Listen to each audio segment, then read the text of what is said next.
สบายดีมื้อนี้วันหยังมื้อนี้วันอาทิตย์เฮ็ดทุกพักกินเนาะทุกก็กินที่หยอดมัน นี่ได้ยอดมันมามื้อนี้อยู่กับอีแม่คือเก่าอันนี้ยอดบักบวบเขาว่าสุกได้เนาะตัวนี้ยอดบักบวบน้ตัวนี้ผักกูดตัวนี้ผักน้ำหรือว่าตัวใด ตัวใดก็ได้เนาะ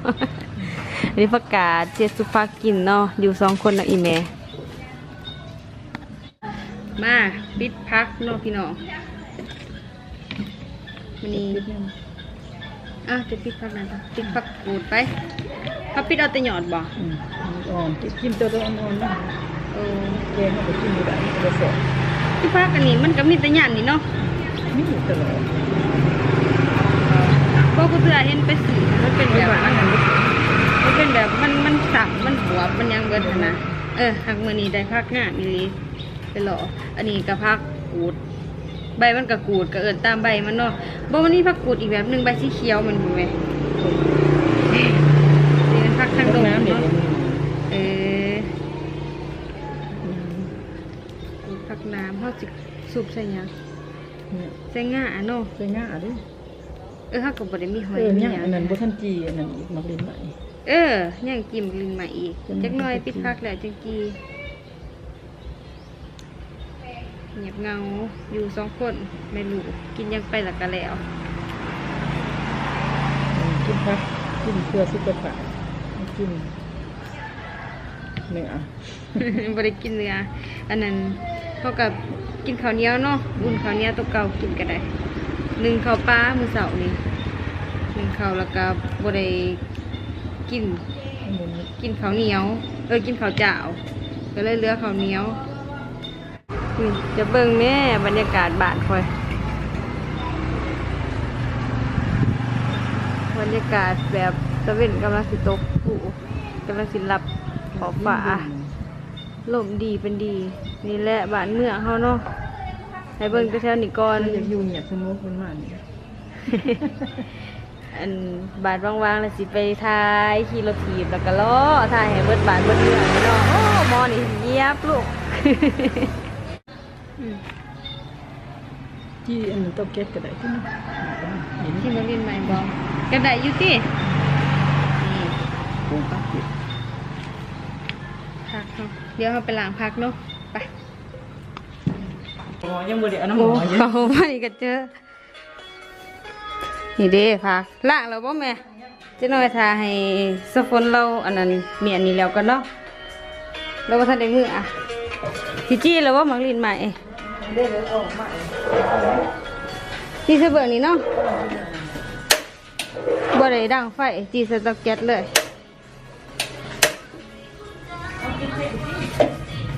เพียงล่าว่าเป็นยังดอกตัวนี้สิเอาลงอีก2นึงเป็น2ที่เกี่ยวกับไลฟ์สไตล์เป็นแบบชีวิตประจำวันซื่อๆจีข้าว1ตาวาโอ้มันยังเฮ้ยโอ้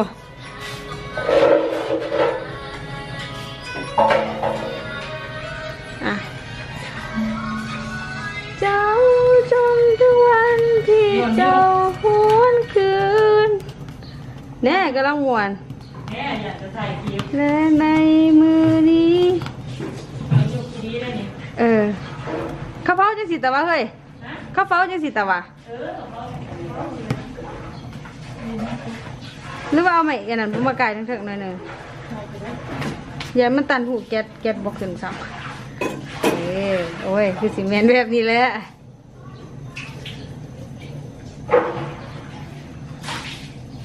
ขอขวดเขาตลอดโทรศัพท์ตะกล่องเดือนนี้เรียบร้อยหอมเลยได้นี่เหลื่อมหอมขึ้นมาแล้ว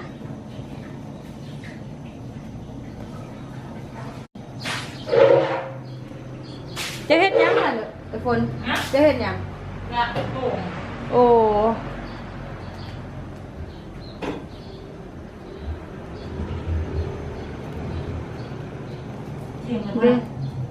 เอาดีได้มันความมันอันนั้นได้แห้งโอ่งมังกรพุ่นโอ่งมังกร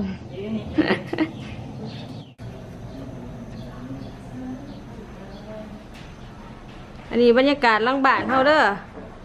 มันกาสิเป็นแบบเงียบสงบแล้วก็อากาศดีดีนี่มันมีกกมะพร้าวอยู่ทางขาเงื่อนนำแล้วก็มีกกมะม่วงแล้วเป็นหมากหลายแต่ละปีปีนี้คือมันมีหมากบ่แต่ละปีนี้มันบ่มี กกมะพร้าวเอามะพร้าวไฟอยู่ไทยเกิดมะพร้าวไฟบ่อื่นเกิดมะพร้าวไฟคือกันอยู่บ่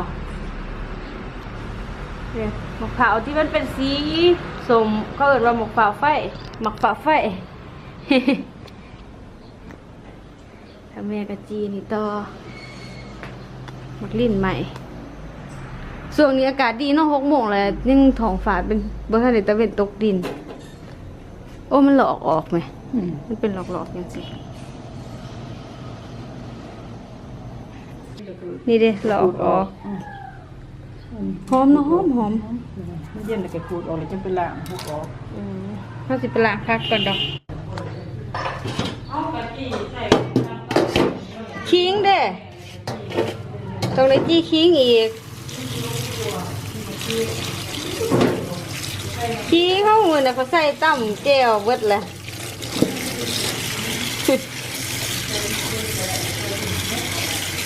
เดี๋ยวไปซื้อให้สิแต่พักไว้ก่อน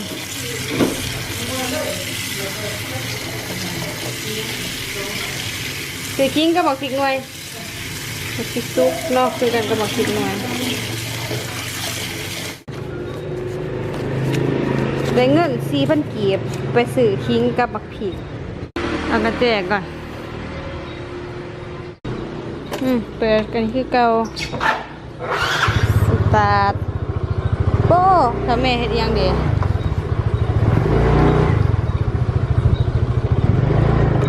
จูดขี้เหงื่อ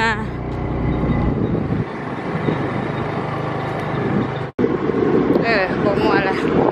บ้านเฮา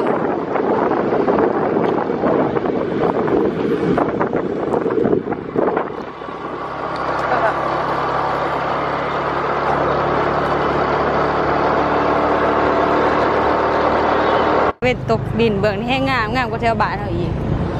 งามกว่าแนมแต่หน้าบ้านเฮาไป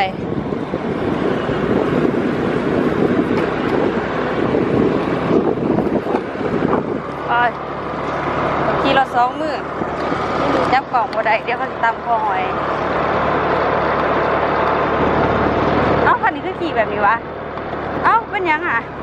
แล้วเป็นหยังเราคือสิตำเขาเอ้าคือว่าสันคันนี้เกือบไปตำเขาแล้วเมาบ่จักเอ้าคันขาวทางหน้านี่เมาแท้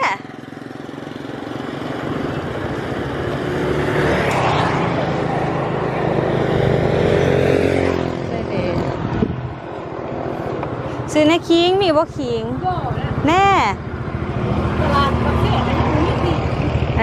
อยู่ไสสิมีบาทนี่ขี้หัวโอ้เด้ออันนี้ตลาดแรก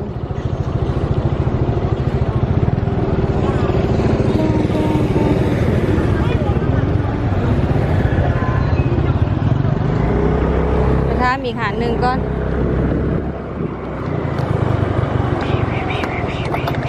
ไม่เท้าไม่คิงอยู่บ่ไม่เท้าโอ้ชิเด้อเธอได้แล้วนี่ไม่เท้านี่ได้มีตัวนี้เอาตัวนี้ซะ2,000บ่หรือ1,000 2,000ดอกไม้1,000จ้ามาพริกเลยมาพริกมีแต่มาพริกอันนี้เนาะมีว่าไผเลยไผเลยบ่มีเลยบ่มีอีกลูกฮะก็บ่ได้เด้ค่ะเขาอู้หัวกับไผเลยตลาดนี่ได้แล้วไปเมื่อเพลงจะพักเนาะเพลงยังวะเบิ่งคันนึงคิดก่อนผู้ชายแมงเมาโอ้ผู้ชายแมงเมาช่วงนี้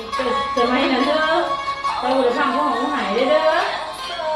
อบ่มีโทรศัพท์สิฟังยังไงโทรไปขอได้โทรทัศน์ถูกบ่อันนั้นบ่ส่งข้อความอยู่ในเทลฮะแล้วก็ข้อความละ1,000บ่ตะกี้ฮะข้อความ300 ไปอันนั้นขอดีเจในโทรทัศน์แล้วมันก็ขึ้นในขอบจอโทรทัศน์จะขึ้นออกอยู่ติว่าขอเพลงในเด้อผู้ชายแม่งเมาจากน้ำฝนเมาให้ท่าตึ๊ดๆนาน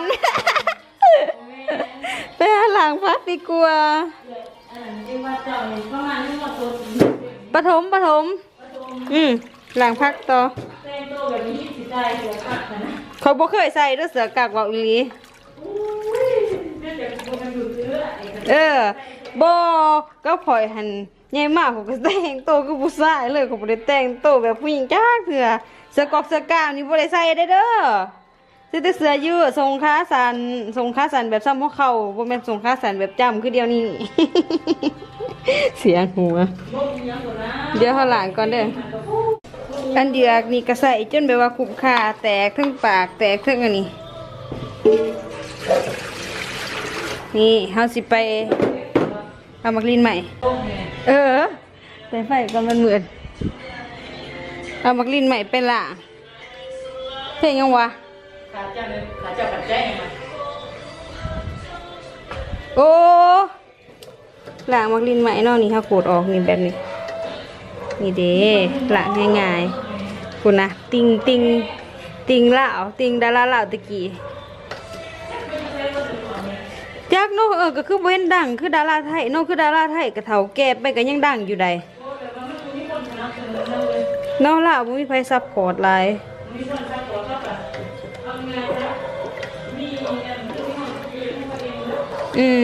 นี่จะน้อยนี่คือไอ้นั่นวง LOG ได้เราก็กำลังสิมาเริ่มอีหยังไอ้อาลีบ่วง LOG หั่นแล้วก็กำลังสิเริ่มมาพัฒนาวงการเพลงลาวแล้วแล้วกำลังสิผลักดันนี่เด้เฮาเลาะออกนี่เดี๋ยวมาเบิ่งกันเนาะว่าสิสูบจังใดก็นี่แหละของอันนั้นโอเวอร์แดนตัวนี้ถึงแล้วเอลส่วนกระโหลกคือกันโอ้เอลส่วนของทานทานดำเพลงตัวนี้ไปเกิดท่านเฮาดอกตัวนี้เพลงนี้ตอนสิขึ้นไปเวียงทำอิฐเห็นเขาถ่ายอยู่แถวๆตลาดเสาโอ้นี่บ่ตลาดเสาเอ้ยกูสิได้เห็นเลยแหละเพลงนี้แหละแล้วก็เอามาขัวเนาะมักพริกกับอันนั้นผักบัวโยไปก่อนได้พักกระเพรามาปลูกบ่ลืมหยังบ่คันลืมมื้อก็อยู่ตลาดบ๊ายบายอันนั้นก็แม่นฝนหรือว่ามื้อกล่องของเฮาเนาะซึ่งคำมาแล้วก็เที่ยวเมื่อไปนอนเฮือนเล่าแล้วก็ตื่นมาแล้วก็มาหาเฮาอยู่หานแล้วก็มาเฮ็ดเวียกเฮ็ดหยังนำแบบนี้แหละโป้งสึงโป้เฮ็ดหยังค่ะโอ้1บ่โอ้เขาวังเพชรนี่เขาวังเสาแล้วเฮ้ย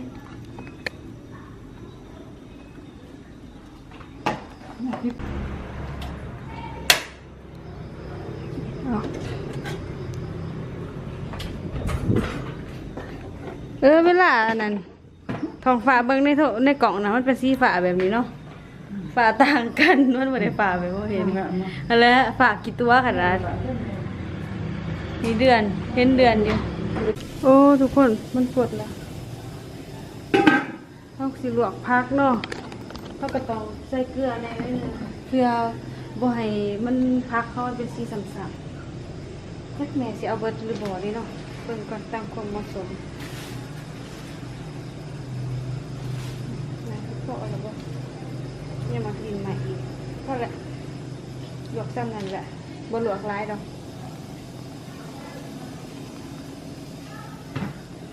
ว่าเปิดมันยังมากินใหม่ไปเอาไม้ถูก่อนมาเสือจะถวยซะ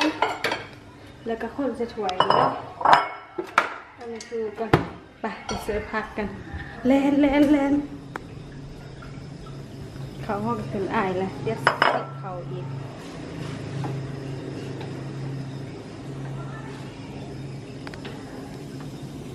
พักเขาพักกูดพักน้ำพักตามธรรมศาสตร์ยามฝนสิเขาก่อนตัดนึงโอ้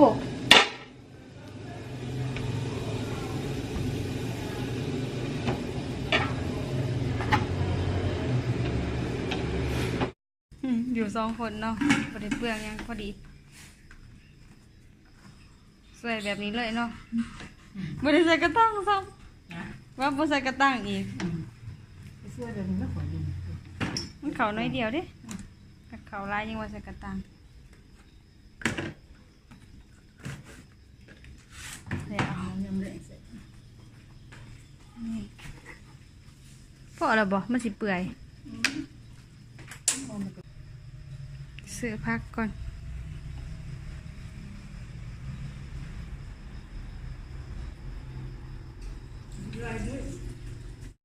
เพราะพวกบัวนี่กับคิงเขาก็ตำเนาะแล้วก็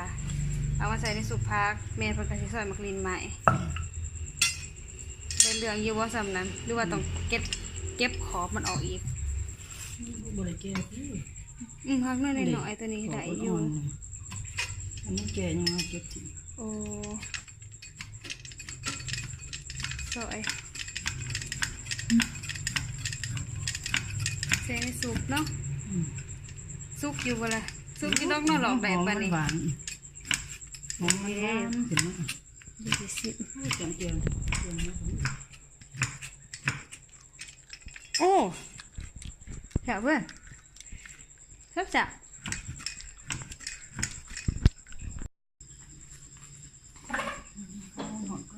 โอ้สิกวางอ่ะพุงละพันกีบมักง่ะพอสื่อขนาด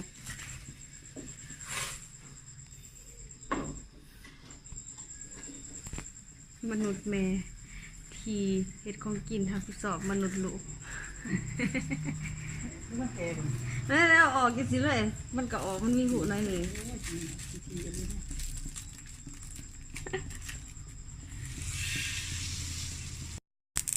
โอ้แตกเต็มมือว่ะ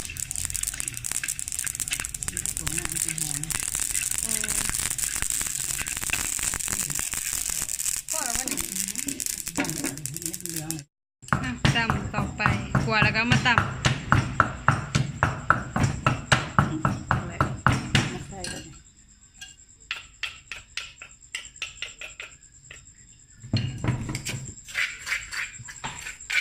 บ่ไล่ผลบ่อันนี้คิงกับมักพริกยานจะหน่อยแสบมันเฟดลายกินมาเบิดคือมื้อนั้นที่เราเคยเฮ็ดเทื่อนึงมันเฟดปวดนั่นแหละตักออกเอาพริกเก้าออกก็ได้ ใส่ตื่น ใส่อีหยังแหน่ ใส่ประเด็กไปข้างหน้า โอ้ใส่ลงไปประเด็กอ๋ออย่างดีฝีมือแม่บอกเข็มเด้อ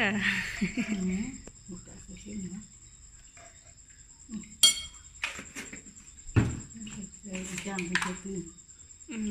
เสร็จไปนวดหน่อยนึงเนาะ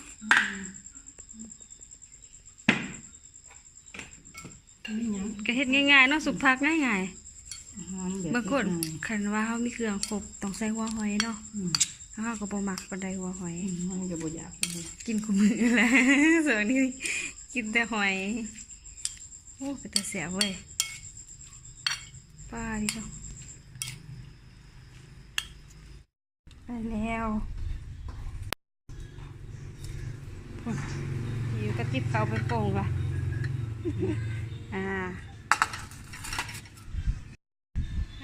มาเลยตอนนี้ก็ควรเอาใหม่ตอนเพศมันก็เรือเดี๋ยวนี้ก็สุกพักสุกใหม่ๆสุกพักใส่มักลินใหม่โอ้จำพ่อขอเย็นพัดลมตั้งทั้งหนาอยู่เลยมากินเขาเลย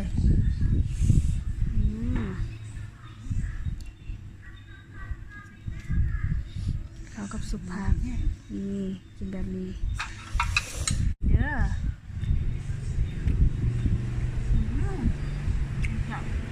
มันขึ้นมามันไม่เอาถังถึงแล้วบ่ถังยังถึงแล้วไปเก็บได้เดี๋ยวได้ละควรมาใหม่